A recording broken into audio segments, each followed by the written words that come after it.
Visit Thiruvalangadu Sivan temple. இந்த சிவன் டெம்பிளுக்கு போகிறது முன்னாடி இங்கே இருக்கிற ஒரு காளி கோயிலையும் வேண்டிட்டு போனால் தான் அதோட முழு பலன் கிடைக்கும்னு ஒரு ஐதீகமாக. அதுதான் ஃபஸ்ட்டு காளி கோயில், அதுக்கப்புறமா அப்படியே சிவன் கோயில் போகிறோம்.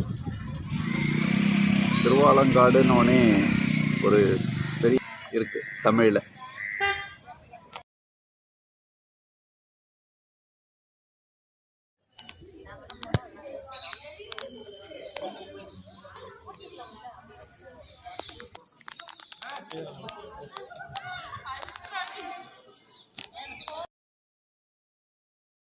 திருவாலங்காடு கோயில். எல்லா கோயிலுக்கும் சிவன் கோயிலுக்கும் ஒரு தல வரலாறு இருக்குது. இந்த கோயிலோட தல வரலாறு திருவாலங்காடு ஊர்த்தவ தாண்டவம் சிவன் ஆடியது.